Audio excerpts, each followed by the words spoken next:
Bueno, lo primero que hay que afirmar es que estamos ante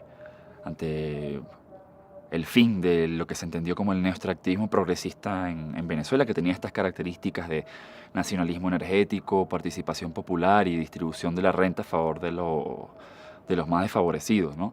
Esto ha venido transformándose a partir de aproximadamente 2013-2014 de manera progresiva pero sostenida.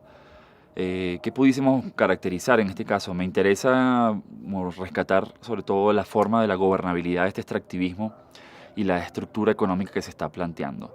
Se está proponiendo o se ha construido una flexibilización progresiva de este extractivismo con un favorecimiento permanente a las corporaciones transnacionales, facilitación de su entrada, la apertura masiva a las nuevas fronteras de la extracción, ¿no? Lo que llaman el motor minero, pero también el motor forestal.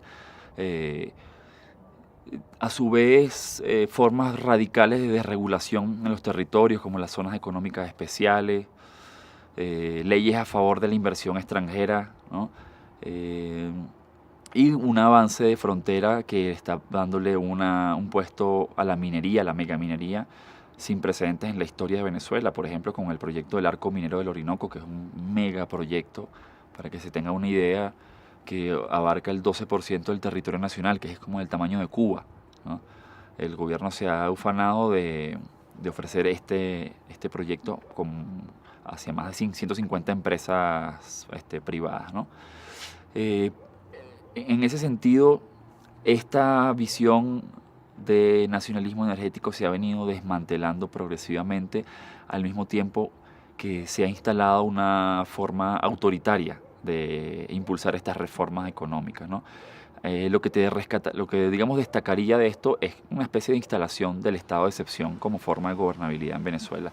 A partir de 2016, de principios de 2016, se han empezado a decretar formalmente el estado de excepción, que en teoría el estado de excepción es para un momento determinado, que es corto, y esto ha sido instalado desde aquel entonces, desde principios de 2016 hasta el día de hoy, permanentemente.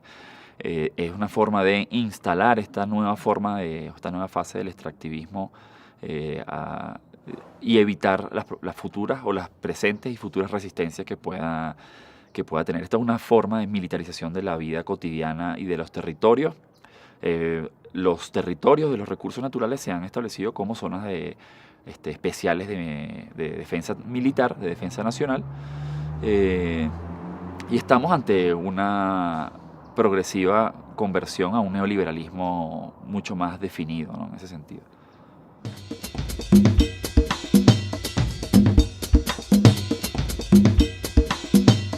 Si me preguntas en términos de articulación de organizaciones, con mucha dificultad. Creo que eso no está pasando. Lo que se puede ver en el país en los últimos años es una ebullición de protestas. En todas partes, desde las grandes que salen en televisión, pero a las pequeñas que son barriales, que son de campesinos, de pescadores, de indígenas, en todo el país. Son microprotestas que no han logrado articularse como una plataforma de mayor alcance por muchas razones. Una pudiese decir precisamente el debilitamiento de la autonomía de los movimientos sociales que se dio en el progresismo de la revolución, porque todo terminó articulándose en torno al Estado, ¿no? Y a la renta del petróleo. Y terminó generando aunque parezca o se haya vendido como un fortalecimiento de los tejidos sociales y de las bases organizadas, en realidad lo que ocurrió fue un debilitamiento de su capacidad de autonomía. Eso además generó una especie de sospecha hacia el otro, en el sentido de que todo lo que no estuviese dentro del paraguas de la izquierda concebida por el gobierno nacional era sospechoso de ser un agente del imperialismo o un antirrevolucionario. Eso, después de tantos años de instalar ese discurso, lo que termina pasando es que en efecto sectores sospechan los unos de los otros, ¿no? Por una especie de cassette que ha sido profundamente instalado, ¿no? Y la otra razón también que vale la pena pensar o una segunda, es la situación económica, que hace que la gente tenga que invertir un montón de su tiempo para cuestiones básicas que otras personas podrían resolver de forma más sencilla, como el acceso a los alimentos, el transporte, y la resolución de la vida cotidiana, ¿no? Que te supone invertir un montón de tiempo, ¿no? Creo que aunque hay condiciones para las protestas, hace falta conseguir mejores articulaciones y para ello es necesario replantearnos los horizontes, los códigos comunes, los códigos compartidos, que no pueden ser los establecidos durante las viejas izquierdas, pero tampoco los que se reformularon dominantemente dentro de la línea gubernamental, pues de la idea de revolución que implantó el gobierno, pues.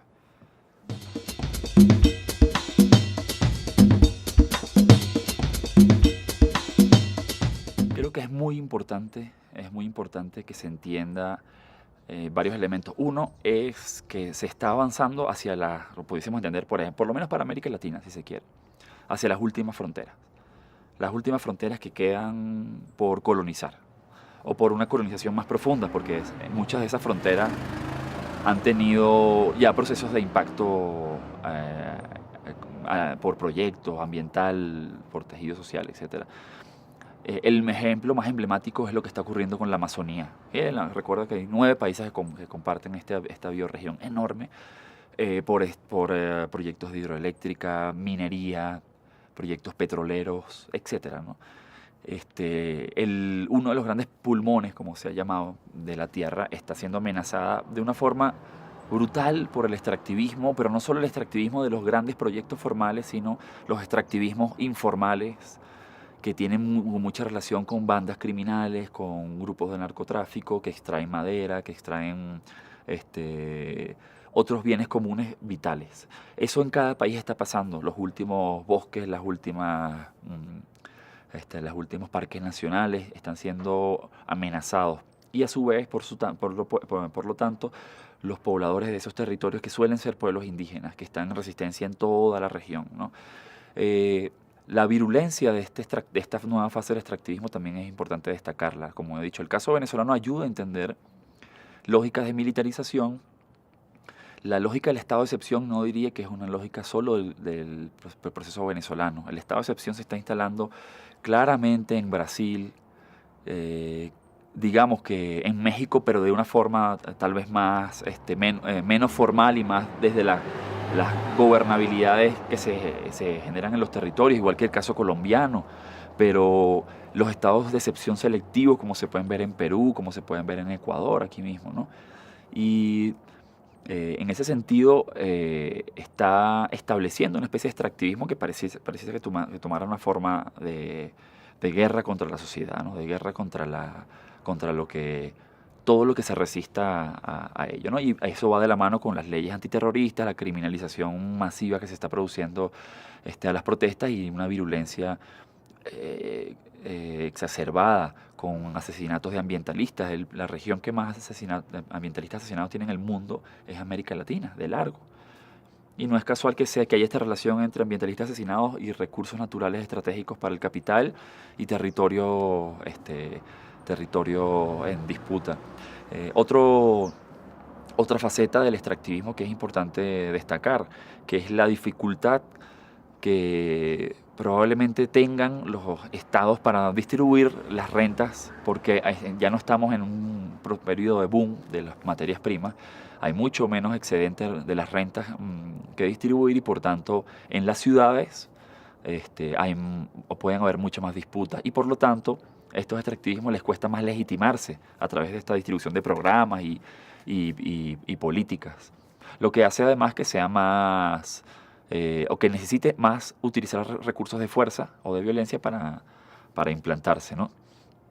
Yo creo que hay en este caso una fase de mayor virulencia comparado con la anterior. Y claramente los los extractivismos progresistas, como se entendieron, están o desapareciendo o mutando de una forma marcada, llegando a una especie como de consenso hacia estos factores que te estoy describiendo.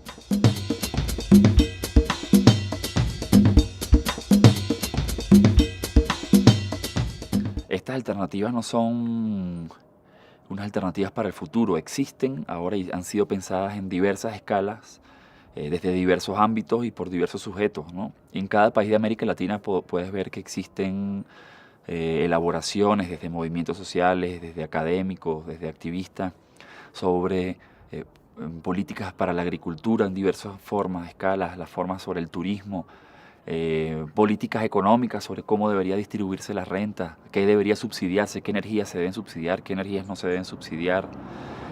Se han pensado formas de participación social diferentes, alternativas, formas de ordenar el territorio. Esas propuestas han estado permanentemente impulsadas como agendas para el debate.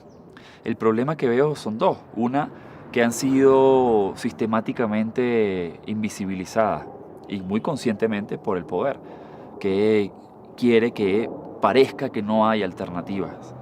Quiere que la gente, la crítica al extractivismo, por ejemplo, la piense o la deslegitime porque se diga siempre que no hay alternativas, cuando se han propuesto muchas y numerosas alternativas. Eh, Creo que esta ha sido una de los desafíos. El otro tiene que ver más con la posibilidad para ponerlos en práctica. Y la posibilidad para ponerlos en práctica no está solo determinada por una posibilidad técnica o una posibilidad material, sino del poder, ¿no? Por ejemplo, sectores que tienen intereses en que se importen alimentos no le interesan que se desarrolle la agricultura, por ejemplo. No le interesan que haya un auge de la autonomía y la soberanía alimentaria, porque viven de la importación de alimentos. Esos grupos entonces no solo se enriquecen, sino intentan bloquear por todas las formas que haya una posibilidad desde la agricultura. Eso se ve en todas las estructuras. En ese sentido, las alternativas no deben ser solo pensadas, debatidas, difundidas masivamente, sino deben ser peleadas por los pueblos, por las organizaciones, que deben intentar posicionarlas luchando porque esa agenda no solo se piense, se tome en cuenta, se elabore, sino que se posicione, ¿no? Y eso, digamos que necesita no solo entonces elaborarse en escrito, sino en los territorios y en las calles también impulsarse para que sean tomadas en cuenta, porque el poder no va a permitir que esas alternativas emerjan, ¿no? Aunque vaya a decir que no hay, existen, pero va a plantear que no son válidas o va a impedir que se puedan hacer. Entonces, esa parte es importante, pensársela también.